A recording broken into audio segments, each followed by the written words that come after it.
There are so many women today, all they wanted was to go into a relationship. And so they ended up marrying somebody that is in the U.S.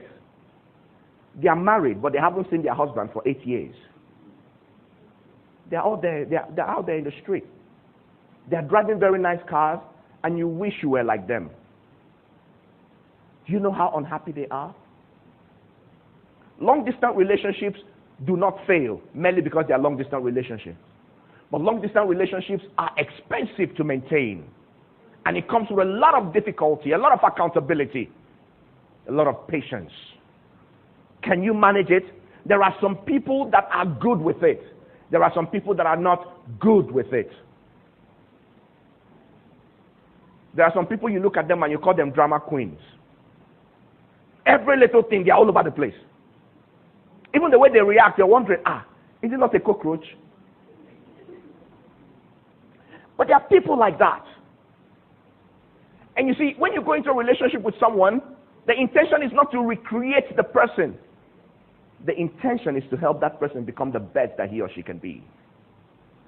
And don't ever say to yourself that if this person loves you, they are going to change. People don't change because of you. Nobody will ever change because of you. Don't ever sit beside anybody that tells you, I promise you I'll never do it again. How do they know they won't do it again? Don't let anybody make that promise to you. Say, I promise you, the way I love you, I promise this will never happen again. Give them 2 weeks. And if you're the kind of person that promises it will never happen again, you don't even know why the thing is happening in the first place, and you're promising it will never happen again. Don't make those promises. Don't ever allow anybody to change because of you. Anybody that wants to change must change for a higher reason. Don't let anybody change because of you. Because it's a lie. Say, I love you enough. Because I love you so much, I will change. So what happens when you walk away? People must change for a higher reason. Have you ever wondered why some of the times when you're complaining to your mom about what your dad did, your mom begins to smile and say, well, that's your father. Come on, it's okay. He'll get over it. How does she know? She's been living with it for 25 years. So if people change that fast, how come your father hasn't changed? And you're actually saying to your boyfriend, you don't know my father. My father is a difficult man. You don't know the kind of man he's going to be.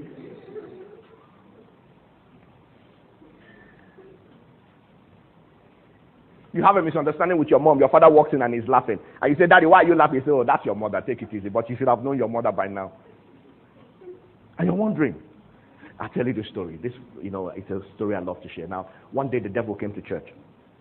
And there was this man, a 75-year-old man, who was just sitting in front reading the Bible. And the devil, we know how he is. He walks into the church like a roaring lion and he shouted. Everybody knew what the devil was doing, jumping out of the windows and all of that. And this old man just sat where he was, quietly reading his Bible. So the devil came in front of him. I said, do you know who I am?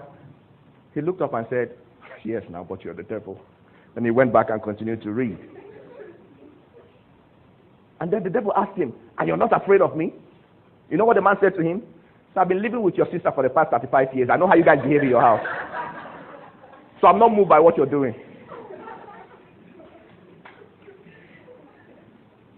Can you say that about anyone? You see, you guys are at the stage of one thing about me, You know what I mean? Most of you there, one thing you need to know about me, Let me tell you one thing you need to know about me, This is me, You never start. One thing about me, What is that thing about you? And you can say it in 25 other situations. The moment somebody gets you angry, it's one thing about you, Especially when they come to you to try to resolve the issue. You say one thing about me, I don't like rude people. You see, you can ask my mother, she knows that about me. I don't like people that stand me up. One thing about me, Let me tell you something.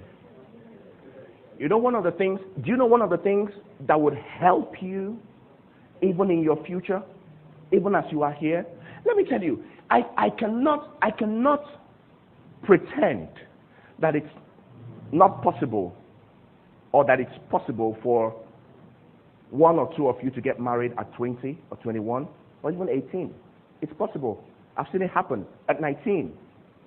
It's possible. It's very possible. But here's what I'd like for you to always remember. When you walk into a relationship, make sure that you're realistic. If your expectations from a relationship are not realistic, it will frustrate you and it will destroy you. How do you become realistic in your relationship? And how do you become realistic with the expectations you have of your relationship? When you understand the implications of being in a relationship with the kind of person you're in a relationship with. You need to understand the implications. There's an implication with being in a relationship with a person like me. Yes. There's an implication. You know, there's a very thin line between being strong-willed and being stubborn. You know? Very thin line. Now, I'm a lawyer as well. Okay? I've been a lawyer for 17 years. And this is something that my wife has had to deal with. When you come to my house when I'm studying, you might not find a place to put your foot. I have books, papers all over the place. And I know where everything is. I know that page 1 is at that, the side of that wall. Page 10 is by the door there. I know where everything is. And so when she walks in, she's the kind of person that wants to put everywhere in a certain way. And then she begins to pick papers. And then it begins to confuse me. Stop, don't do that, don't do that. Oh, God, why are you guys like that? And she says, oh, but you can't keep the place like that. I like it like this. You see, at that time, you want to be single. See? Because all you're thinking about is, come on, man, do you always have to get in my space like this? But it's what it is. And so I understand the implication of being in a relationship with her. She walks in, she turns my life around.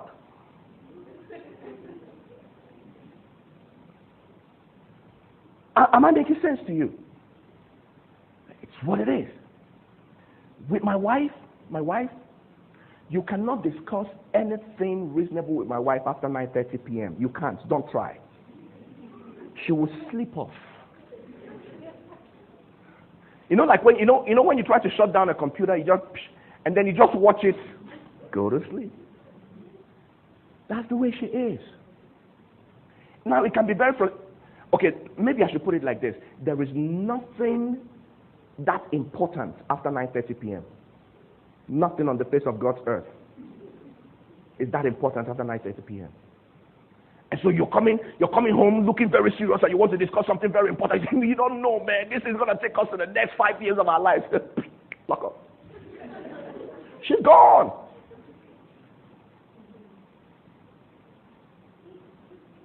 Am I making sense to you? That is one of the implications of being in a relationship with I don't want to change her. And I'm not going to look at her and say, can you be so wicked? Look at this thing that is important to me. I just got promoted and I want to discuss it with you. And all you could do was sleep.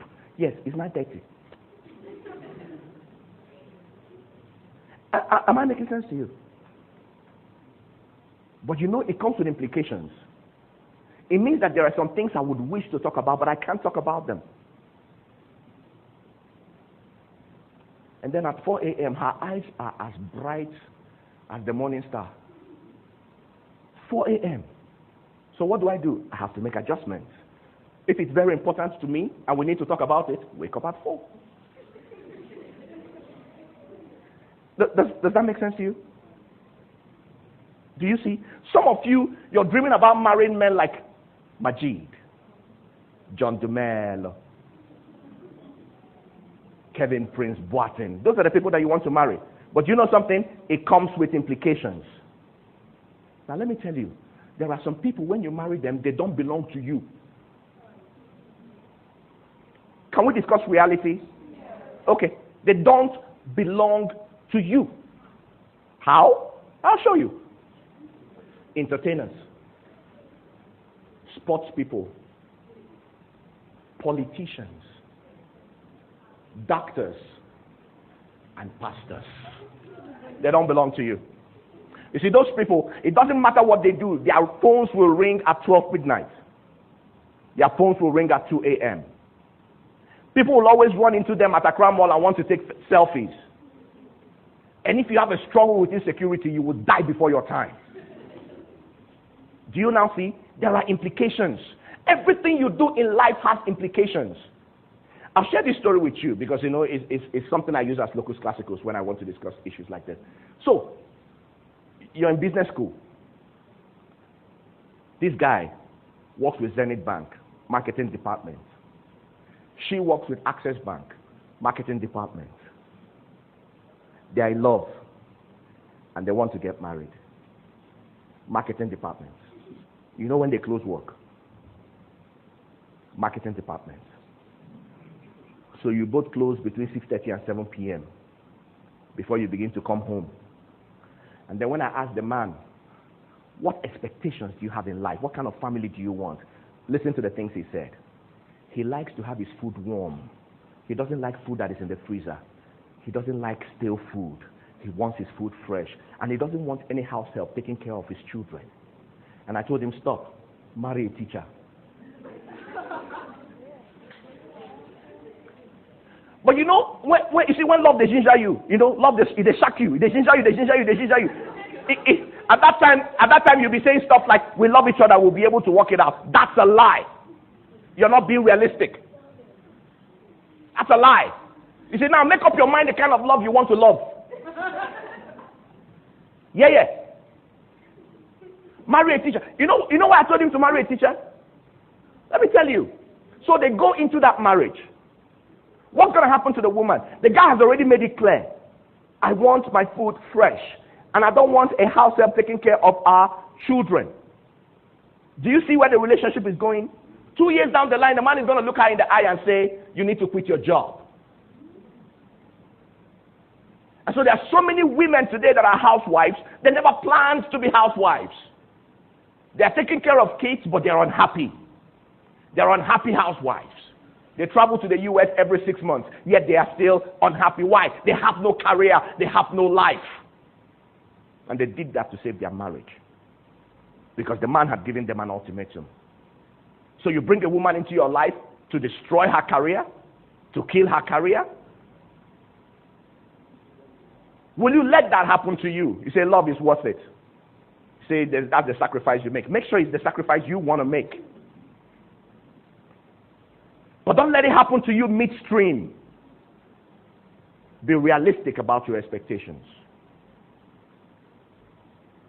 When you marry an entertainer, they have pictures that are flying all over Facebook. They don't even remember when they took it. And then you're a woman and you say, I saw you with that other girl. And she say, me and my boo. It depends you.